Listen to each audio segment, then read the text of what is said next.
Kata Nabi sallallahu alaihi wasallam, "Ju'ilat li al-ardu masjidan wa tahura illa al-maqbara wal hammam." Seluruh tanah ini, seluruh bumi ini suci dan bersih dan boleh untuk sujud, boleh untuk sholat, kecuali dua tempat. Yang pertama kuburan, yang kedua kamar mandi. Dalam hadis Barra bin Azib tambah satu lagi, yaitu apa? Mabarikul ibil, kandang unta. Jadi di tiga tempat ini kita tidak boleh sholat. Kuburan, pemakaman. Yang kedua adalah kamar mandi. Kenapa di kamar mandi tidak boleh sholat kita? Karena sholat baitul syaitan, rumahnya syaitan. Yang ketiga adalah mabarikul ibil, kandangnya unta. Kenapa? Karena apa tidak boleh? Khuliqat minasyayatin, tempat berkumpulnya syaitan. Juga begitu. Nah, pertanyaannya, di suatu masjid kadang banyak di tempat kita ini, ya, itu si wakil masjid ini punya wasiat. Kalau dia meninggal, tolong dimakamkan di masjid yang dia bangun. Ini tentu wasiat yang tidak benar. Ya, itu wasiat yang tidak tepat. Tempat pemakaman tersebut di mana tempatnya? Di tempat pemakaman di luar dari orang yang sering lewat. Dan juga kita jangan mencari rumah dekat kuburan. Oh, ini bisa ikan mati Ustaz. Bukan begitu. Masalahnya kita ada sholat di rumah kita, sholat sunnah kan, termasuk istri kita. Karena kita masuk dalam hadis yang umum, hadis dari Abu Hurairah radhiyallahu anhu, la tusallu ila al-qubur wa la tajlisu 'alaiha. Janganlah kalian sholat menghadap kuburan dan janganlah duduk di atas kuburan. Maaf, di balik tembok kita ini ada kuburan, ya kan? Misalnya, kita nggak boleh sholat untuk menghadap kuburan. Tapi alhamdulillah sholat kan nggak ada. Artinya apa? Ya, boleh lah. Tapi kalau seandainya, maaf, kuburan itu percis menghadap di hadapan kiblat, jangan sholat di situ. Masuk kepada ancaman hadis Nabi SAW, la tusallu ila al-qubur. Janganlah kalian menghadap ke kuburan. Kenapa? Karena kan sholat itu ada ruku dan sujudnya. Kalau kita sholat menghadap ke kuburan, seakan-akan kita itu menyembah kuburan tersebut. Ruku untuk kuburan, sujud untuk kuburan. Dan Rasulullah membenci yang demikian. Pernah sahabat Abu Dzar Al-Ghifari, Jundub bin Junadah, ketika menyambut Nabi SAW dari safar dengan cara sujud. Dengan cara sujud, kata Rasulullah, ya Abu Dzar, berdiri engkau, apa-apaan engkau sujud di hadapanku? Ya Rasulullah, aku sekedar hormat kepada antum, la, sujud untuk Allah, ruku untuk Allah, kata Nabi SAW. Wallahi, jika sekiranya aku ini diizinkan oleh Allah untuk memerintahkan manusia untuk sujud lagi kepada manusia, aku perintahkan para istri untuk sujud kepada suaminya.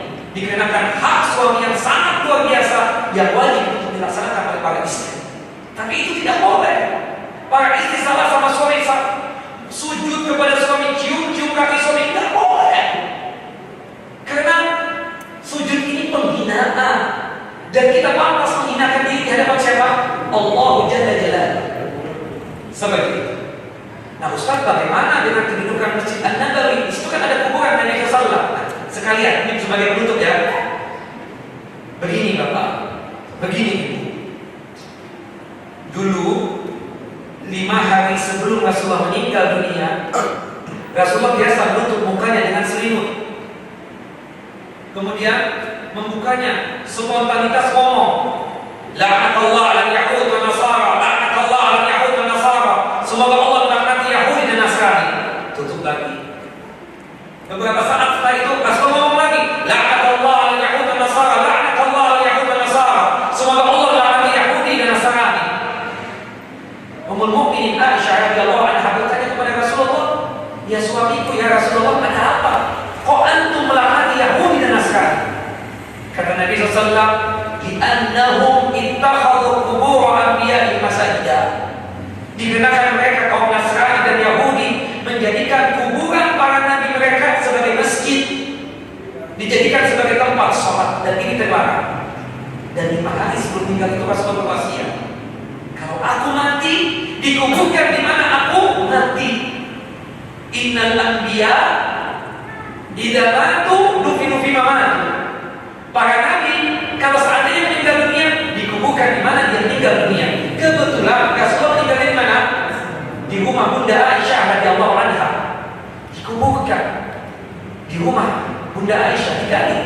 Setelah dimakamkan, Bunda Aisyah kembali kepada bapaknya. Itu rumah cuma untuk kuburan Rasulullah SAW. Nah, subhanallah, di samping itu kan ada masjid Nabi SAW. Iya kan? Di zaman Umar bin Khattab terjadi perluasan, tapi Umar bin Khattab tidak berani untuk mengotak-atik rumahnya Ummul Mukminin Aisyah. Beraninya memperluas bagian bab salam dan bagian pintu salam itu sama bagian belakang, itu panjang saja. Tidak berani untuk melebarkan sampai ke bab Jibril dan bab Baqi kalau sekarang. Tidak berani Umar bin Khattab. Karena di situ ada kuburannya Rasulullah dan Abu Bakar. Ketika Umar bin Khattab masih hidup ya. Nah, di zaman Walid bin Abdul Malik bin Marwan, tepatnya tahun 88 Hijriyah, Walid bin Abdul Malik bin Marwan memperluas Masjid Nabawi seluas-luasnya. Suatu hal yang bagus sebenarnya. Tetapi ada kesalahan beliau. Yaitu apa? Memperluas Masjid Nabawi sampai pada akhirnya rumah Bunda Aisyah dimasukkan ke area masjid. Pada saat itu bukan berarti ulama dia protes dengan apa yang dilakukan oleh Walid bin Abdul Malik bin Marwan. Tapi mereka tidak berdaya, banyak yang ditangkap, banyak yang dipenjara, banyak yang didolimi. Terjadilah apa yang terjadi. Tapi alhamdulillah sekarang ini, ya kan, ditutup rapat. Waktu zaman Turki Utsmani, Allahu Akbar, itu kuburan. Jadi tempat apa? Tempat kesyirikan. Tempat kesyirikan. Karena Turki Utsmani itu mazhabnya memang Hanafi, tapi dalam segi masalah akidah dan tauhid Sufiyah yang banyak menyembah kuburan. Makanya kata Bunda Aisyah, kalau seandainya Rasulullah tidak takut terjadi pada umatnya kesyirikan nanti menyembah beliau, maka niscaya kuburannya Rasul akan berbesar, dimakamkan, dibagi di luar daripada rumahnya Bunda Aisyah. Tapi Rasulullah khawatir, takut terjadi terhadap diri beliau dan umatnya sama seperti kaum Nasrani dan Yahudi, dan benar adanya. Dan itu terjadi penyembahan dan seterusnya. Tapi subhanallah, hancur Turki Utsmani, ya, berpindah kepada keturunan daripada Muhammad bin Su'ud, dibereskan itu semua, ditutup rapat. Bahkan di zaman Turki Utsmani itu ada seorang Turki keturunan Yahudi ingin mencuri jasadnya Nabi SAW. Dia tinggal di Madinah, kemudian dia menggali sampai ke arah kuburannya Rasul. Subhanallah, Malik atau Raja bin Abdul Aziz Al Saud berulang-ulang bermimpi mayitnya Rasul atau jasadnya Rasul mau dicuri. Karena jasadnya Rasul itu sudah hancur, jasadnya Nabi tidak hancur. Ya, sampai pada akhirnya benar, aku ini bermimpi berulang-ulang seakan-akan ada isyarat. Ternyata pas diperiksa, ternyata benar. Di bawah daripada galian tersebut sedikit lagi bahwasannya dia bisa mengambil jasadnya Rasulullah. Ternyata lubang tersebut mengarah kepada rumahnya Turki Yahudi. Subhanallah. Nah, maka sekarang ini dicor habis tuh 40 meter ke bawah itu, nggak bisa diapa-apain lagi itu. Meskipun kalau kita lihat permukaannya itu kan cuma cuma sekedar simbol tanda kayak batu begitu, dan nggak sebagaimana makam pahlawan model ini ada itu, enggak, cuma tanah doang seperti itu. Mudah-mudahan kita bisa ke Madinah semuanya ya, seperti apa. Nah, itu yang kita lakukan ketika melihat kuburannya Rasul, cuma mengucapkan salam, assalamualaikum ya Rasulullah. Kemudian kan sampingnya itu ada kuburan sahabat Abu Bakar Siddiq, assalamualaikum ya Abu Bakar Khalifah Rasul. Kemudian baru Umar bin Khattab, assalamualaikum ya Umar bin Khattab Khalifah Rasul. Kemudian langsung keluar bab Baqi yang kita hadapi sekarang.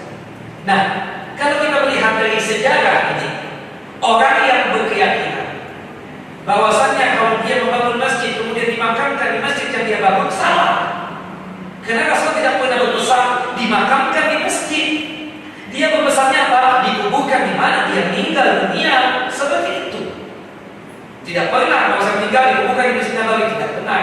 Maka oleh sebab itu ikhwan fillah azza wa azakumullah, Rasulullah mengatakan la tusallu ila kubur wa la tajlisu 'alaiha. Janganlah kalian salat menghadap kuburan. Kenapa? Karena ada ruku dan sujud.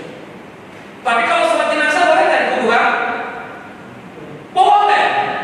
Kecuali salat jenazah. Kenapa? Karena salat jenazah ini tidak ada ruku dan sujud. Gadar Allah, kita datang ke tempat takziah. Oh ternyata mayat itu sudah dibawa ke kuburan, sudah dibawa ke masjid. Oh kata orang sudah dibawa ke kuburan Ustaz. Kita sampai di pemakaman ternyata sudah dikubur. Sudah dikubur bolehkah kita menyalakan? Boleh. Ini kuburan, ya kan? Anggap ini kepalanya, ini badannya. Kalau laki-laki kita berada di mana posisinya? Kalau misalnya perempuan di tengah-tengah. Kita sholat 4 kali takbir. Bolehkah? Boleh.